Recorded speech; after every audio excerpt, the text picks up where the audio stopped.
to what will be my very first cosplay video. I decided to focus this very first video on my Ana Bray cosplay, which is probably one of the biggest cosplay projects that I've ever worked on.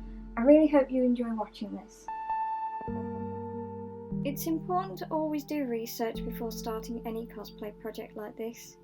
I began this by finding as many images as I could that gave me a clear picture of her outfit from multiple angles. This was made a lot easier as she was from a video game, so there was a lot of concept art and character design images to reference. I did also find it helpful to look at fan art as well. This was one of the most useful images that I found, as it allowed me to identify all of the little details from multiple different angles.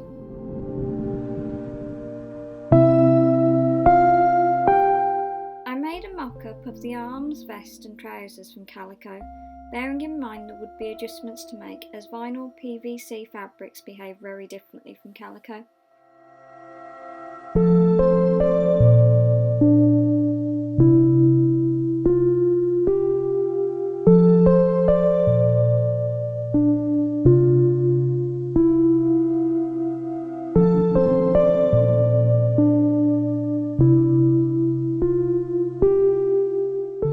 I decided to make a crop jacket to go under the vest for the arms, so that this would also create the collar seen under the hood but not be too bulky under the vest.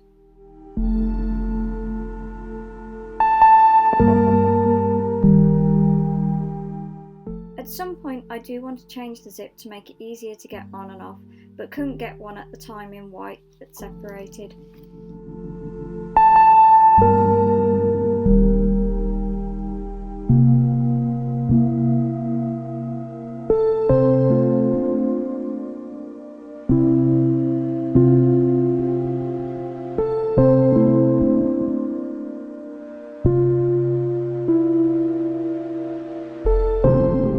I took some pictures from my Instagram while I was making the vest, showing some of the hand sewing I did on this project.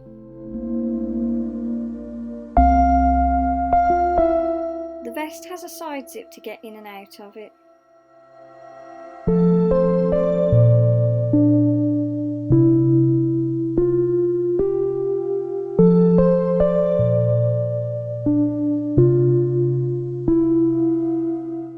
The front piece is lined to create the quilted effect, but the back piece isn't.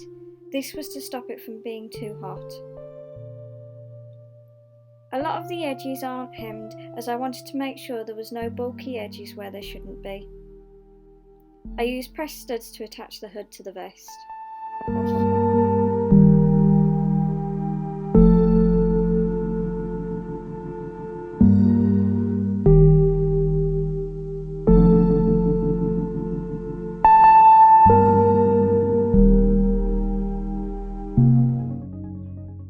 I made a mock-up of the hood from newspaper first, but this ripped when I was sorting my patterns out.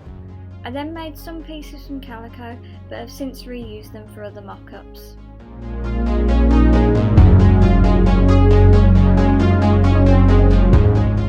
The hood is probably one of the most detailed pieces and required lots of layers to create the collar.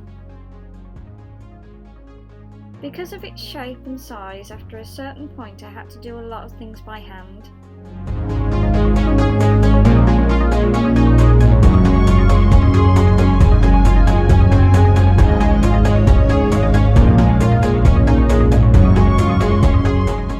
To create the cape, I used fabric spray paint and tape.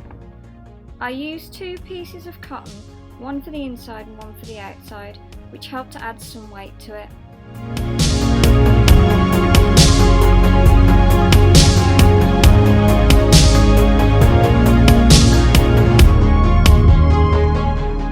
The cape itself is not split as it appears on some images. I made this decision after watching how it moved in the game.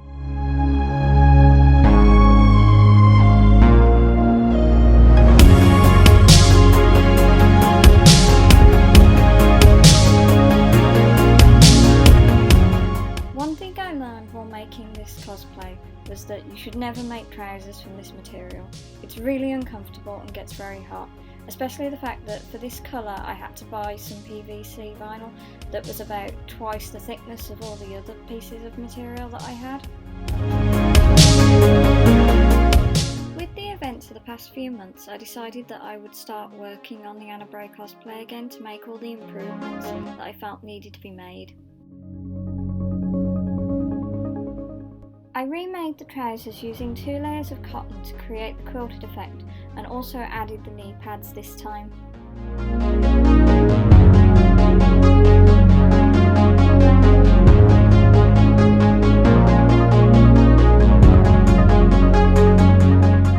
These are much more comfortable. Also, I put the loops on for the belt.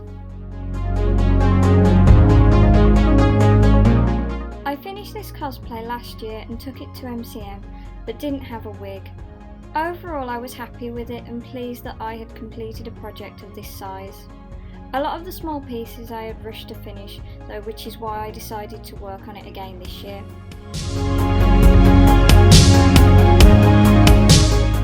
After I got a wig, I decided to enter into my first cosplay masquerade at Insomnia.